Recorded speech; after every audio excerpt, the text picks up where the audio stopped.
In an age when goodness seems to be a beacon in the darkness, have we stopped to ask what shadows that same light can create? This provocative question plunges us into the heart of Stoicism and its interpretation of goodness, a virtue that, while essential, can have unexpected implications for our lives. Born in ancient Greece and perfected in Rome, Stoicism is not just a philosophy, but a way of life.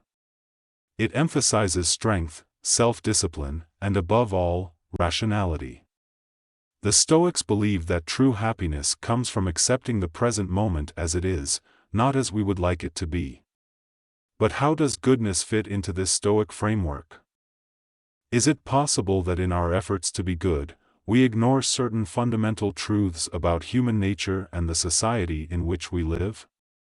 If this is your first time on the channel, I encourage you to subscribe, click the little bell, and like the video. Your support is essential to continue to grow and create quality content like this. Kindness is undoubtedly an admirable quality. It is the glue that holds societies together, fostering empathy and mutual understanding. However, Stoicism invites us to question and reflect on everything, even the highest virtues. In modern society, being good has become an ideal, almost a mandate. Social networks, the media, and popular culture constantly bombard us with messages about the importance of goodness, compassion, and empathy. But have we considered the risks of embracing goodness without question? A closer look at goodness through the Stoic lens reveals a complex landscape. For the Stoics, virtue is not only being good to others, but also being good to oneself. It involves a delicate balance between caring for others and caring for oneself. Self-denial and excessive sacrifice in the name of goodness can lead to a loss of authenticity and, paradoxically, to less overall well-being. At the root of Stoic philosophy is the idea that we cannot control external events, we can only control how we respond to them. This includes our willingness to be good.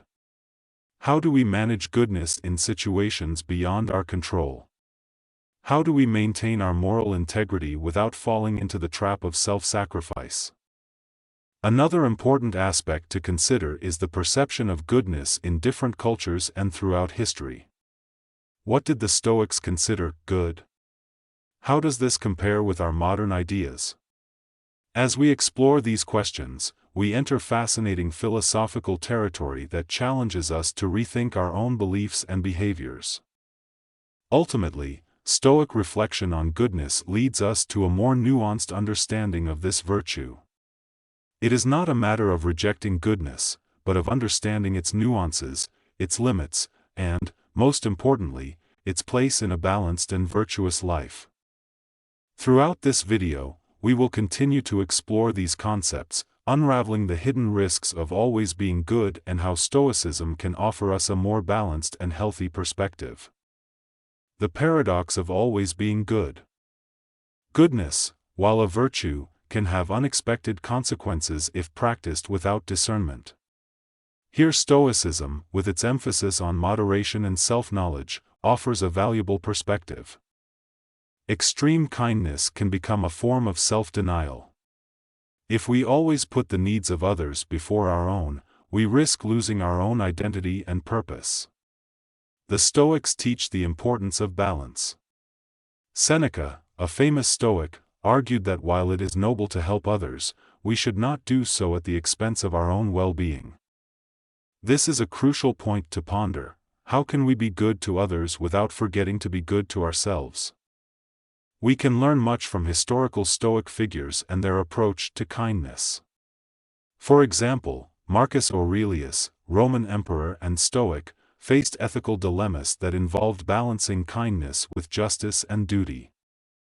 In his Meditations, we observe how he struggled with these issues, always trying to maintain a balance between his responsibilities as a leader and his desire to be a good man. This internal struggle is a powerful reminder that even the most revered figures have faced challenges similar to our own. Goodness taken to extremes can have negative consequences not only for oneself but also for others. For example, by constantly trying to protect others from hardship, we may deprive them of valuable learning and growth experiences. The Stoics remind us that sometimes the best form of kindness is to allow others to face their own challenges, to provide support but not to interfere excessively in their lives. In addition, society often has unrealistic expectations of kindness. We are expected to be unconditionally compassionate, altruistic, and self-sacrificing. However, these expectations can lead to feelings of guilt and failure when we fail to live up to these impossible ideals. The Stoics teach us to be realistic in our aspirations and to recognize our human limitations. The key, according to Stoicism, is to find balance. It is not a matter of rejecting goodness, but of practicing it in a way that is sustainable and enriching for ourselves and others. This balance requires self-awareness, reflection, and sometimes the courage to set healthy boundaries. The psychological risks of constant kindness. Moving further into the complexity of constant kindness, we now explore its psychological risks, a crucial issue at the intersection of Stoic ethics and modern mental health. Practicing unconditional and constant kindness may seem like a noble ideal, but it is important to ask, at what cost does this constant kindness come to our mental and emotional health? One of the greatest risks of excessive kindness is the loss of authenticity. When we constantly strive to meet others' expectations of kindness, we can lose sight of who we really are and what we really value. This disconnection from our true selves can lead to a deep sense of dissatisfaction and the feeling that we are living a life that is not really our own. The Stoics, with their emphasis on living in harmony with nature and the pursuit of true virtue, warn us of the dangers of living a life that is not in harmony with our deepest values. Another aspect to consider is the risk of being manipulated by extreme goodness. People who are overly good can often be seen as easy targets for those who wish to take advantage of their compassionate nature. This vulnerability can lead to one-sided relationships in which the good person ends up being exploited. The Stoics teach us the importance of practical wisdom, phronesis, a kind of intelligence that helps us navigate the world effectively, recognizing when and how to be good without compromising our integrity or well-being. In addition, constant goodness can create internal conflict and it clashes with our own needs and desires. This conflict can manifest as resentment, emotional exhaustion, or even an identity crisis. Stoicism reminds us that while it is valuable to be good to others, it should not come at the expense of our own mental and emotional health. Finally, it is crucial to recognize that kindness is not a bargaining chip for happiness or acceptance. Sometimes, in our efforts to be good, we can fall into the trap of thinking that our goodness will guarantee us love, success, or recognition. But this is a utilitarian view of goodness that the Stoics would reject. For them, goodness is an end in itself, not a means to other ends. In short, kindness is undoubtedly a virtue, but when practiced without discernment or self-knowledge, it can have negative consequences for our mental health and our relationships. Stoic principles offer valuable guidance in addressing these challenges, emphasizing the importance of authenticity, practical wisdom, and balance between caring for self and others. These reflections invite us to rethink our relationship with kindness and to seek a more balanced and mindful practice of this essential virtue. Stoicism and the management of personal relationships. As we continue our exploration of the hidden risks of always being good from a Stoic perspective, we now focus on how this constant pursuit of goodness affects our personal relationships. Stoicism, with its emphasis on virtue, wisdom, and self-knowledge, provides a useful framework for understanding how goodness can be balanced with the need to maintain healthy relationships.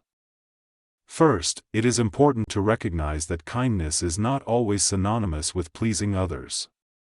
Often, in an attempt to be perceived as good, we can fall into the trap of constantly pleasing, which can lead to unbalanced and unhealthy relationships. The Stoics teach us that true goodness often requires firmness and sometimes saying no. Marcus Aurelius, for example, emphasized the importance of being fair rather than complacent. Goodness, from this perspective, is not simply doing what others want or expect of us, but acting in ways that benefit both ourselves and others in the long run. Another crucial aspect is the balance between our own autonomy and the needs of relationships. Being too good can lead to self-sacrifice, where our own needs, desires, and aspirations are overshadowed by those of others. The Stoics, like Seneca, warn us against losing our autonomy in the name of goodness. While it is valuable and noble to help others, it should not be done by sacrificing our essence or ignoring our own needs. Moreover, unconditional kindness can create a dependency dynamic in relationships. If we are always available to solve others' problems, we may inadvertently foster unhealthy dependency. Epictetus, another Stoic philosopher, spoke of the importance of teaching others to be self-sufficient rather than making them dependent on our kindness. This does not mean that we should not help, but that we should do so in a way that empowers others and fosters their personal growth. Kindness also needs to be balanced with honesty and sincerity. In our relationships, being good all the time can mean avoiding conflict or not expressing our true opinions for fear of hurting others' feelings. This can lead to superficial and inauthentic relationships. The Stoics valued openness and honesty, seeing them as fundamental to genuine and meaningful relationships. Sometimes the deepest good lies in being honest and direct, even when it is uncomfortable. Finally, it is important to consider how our goodness affects not only our personal relationships, but also our relationship with ourselves. The Stoics believed strongly in self-care and self-esteem. If our kindness to others compromises our self-respect, integrity, or well-being, then we have lost the true sense of what it means to be good. Self-compassion and self-care are not acts of selfishness, but essential components of a virtuous and balanced life. In short, managing personal relationships through the lens of Stoic kindness leads us to a balance between being helpful and maintaining our personal integrity and well-being. It teaches us to be kind in an authentic and healthy way, not only to benefit others, but also to cultivate our own growth and happiness. The Stoics remind us that a virtuous life involves both caring for others and caring for oneself, and that true kindness is found in this delicate balance. Goodness and conflict with personal justice. As we explore the ethical dimension of perpetual goodness, we come to a crucial aspect, the conflict between goodness and personal justice. This ethical dilemma is particularly relevant when we consider the teachings of Stoicism, which places a strong emphasis not only on virtue and wisdom, but also on justice as a key component of a well-lived life. Kindness, in its purest and most selfless form, is often seen as an act of altruism, where the interests and welfare of others are placed above one's own. But what happens when this goodness conflicts with our own righteousness and personal rights? How can we balance the act of being good to others with being true to ourselves and our principles? Stoicism teaches us that virtue lies not in the act of indiscriminate giving or constant self-sacrifice, but in the ability to know when and how to act in a way that is fair to both ourselves and others. Marcus Aurelius wrote extensively about the importance of living a life that is just and in harmony with nature. For him, goodness without justice is not true goodness because it ignores the well-being and dignity of the individual. This conflict manifests itself in many everyday situations. For example, in the workplace, to what extent should we be accommodating and helpful to our colleagues or supervisors, especially if this means ignoring our own needs or values? In personal relationships, how do we manage the tension between being compassionate and remaining true to our personal boundaries? Stoic texts offer valuable insights into these dilemmas. Seneca, for example, warns us of the dangers of complacency and of losing one's voice in the eagerness to please others.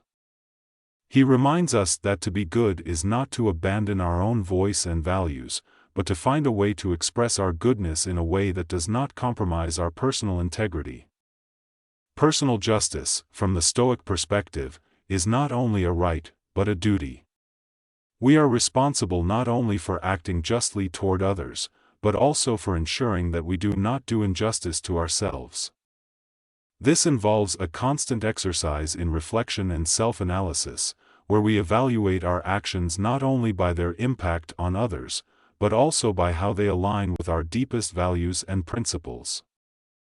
Therefore, kindness in its most Stoic expression is not a blind surrender to the wants and needs of others, but a balanced practice that respects the dignity of others as well as our own.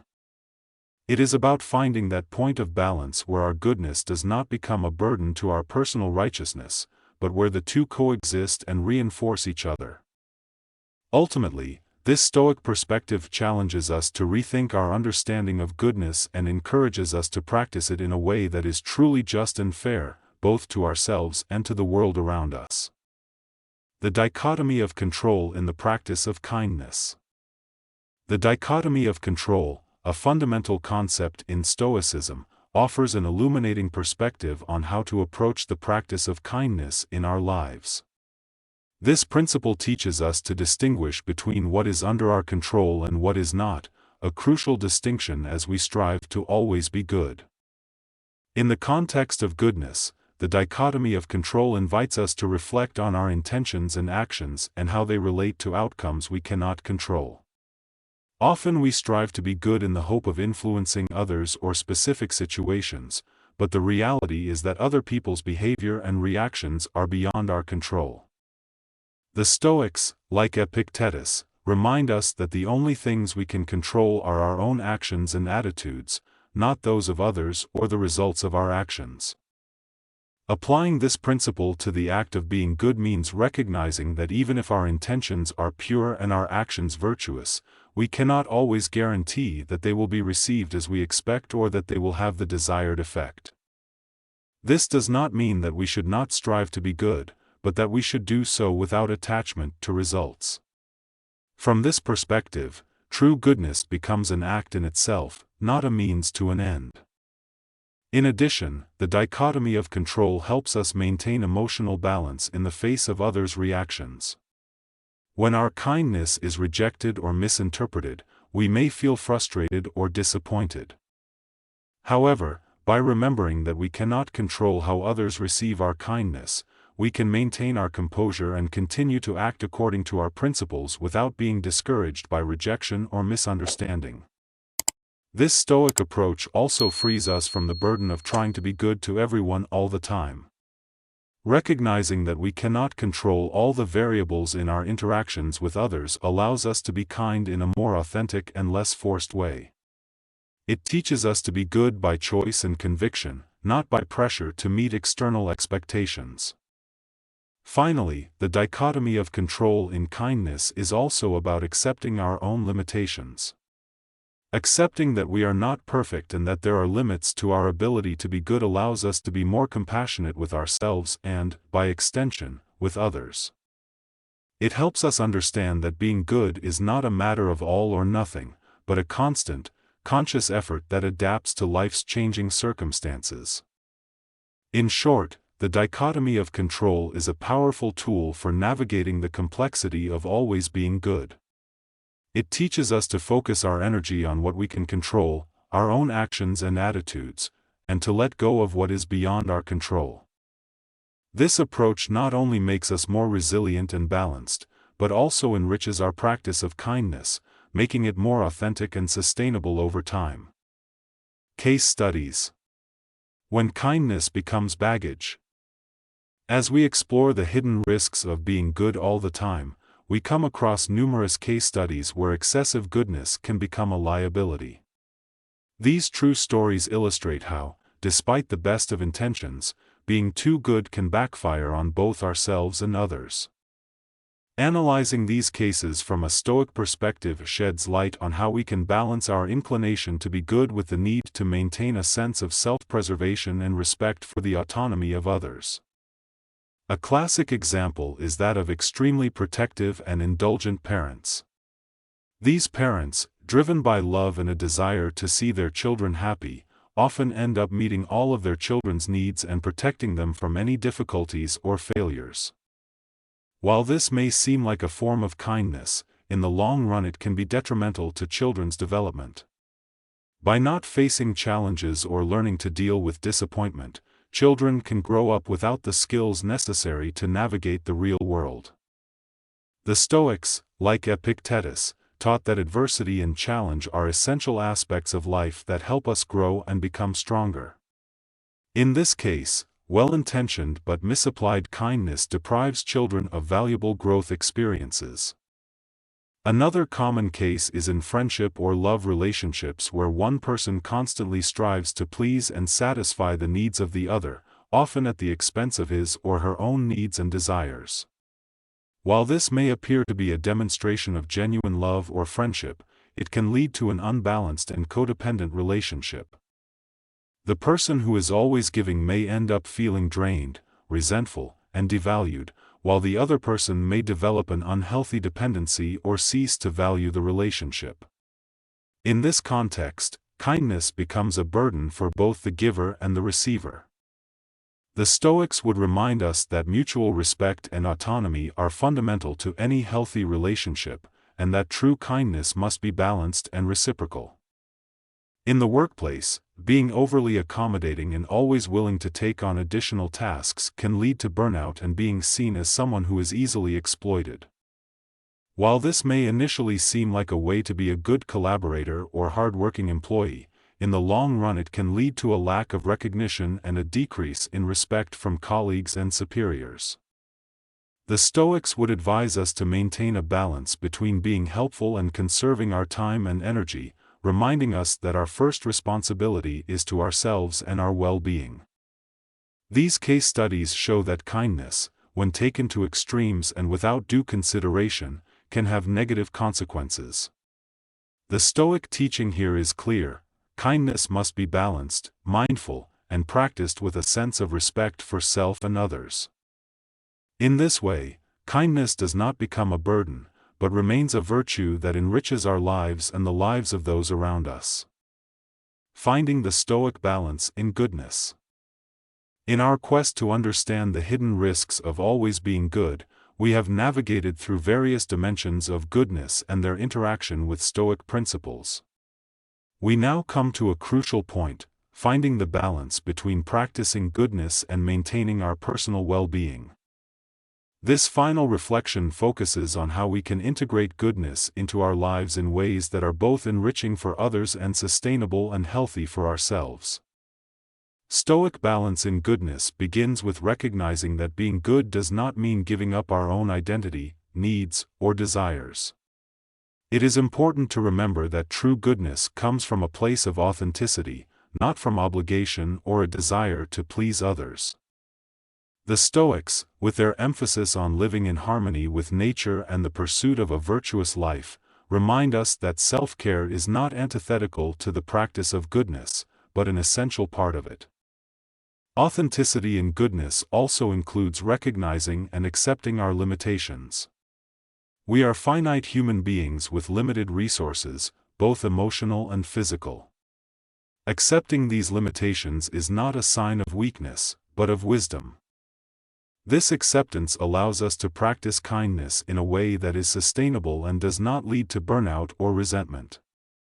Kindness practiced with wisdom and self-understanding is far more powerful and genuine than kindness practiced out of compulsion or a distorted sense of duty.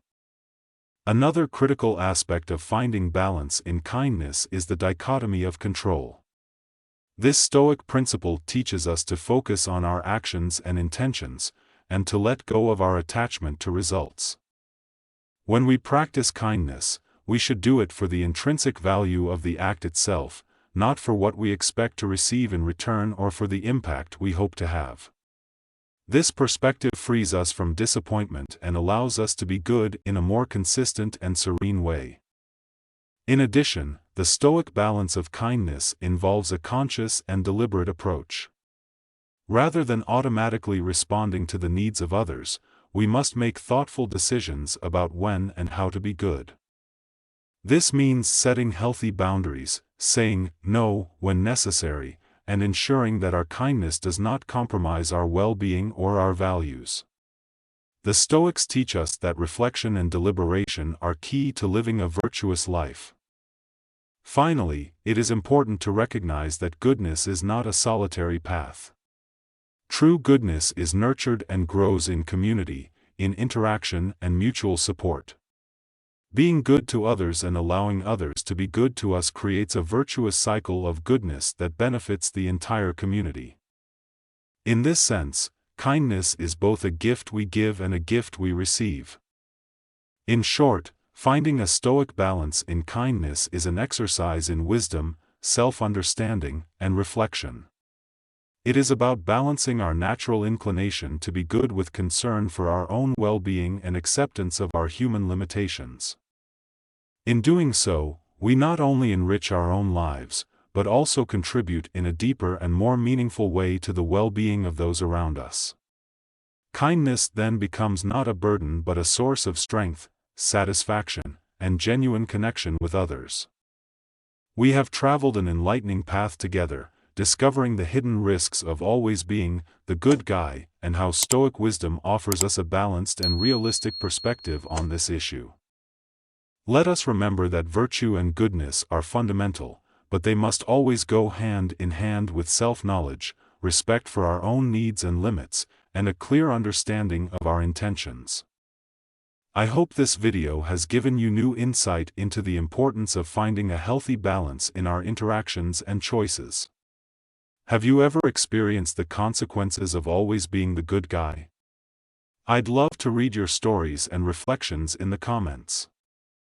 If you found this video helpful or it gave you a new perspective, don't forget to like and share it. Also, be sure to subscribe to the channel for more content to help you navigate life with wisdom and balance.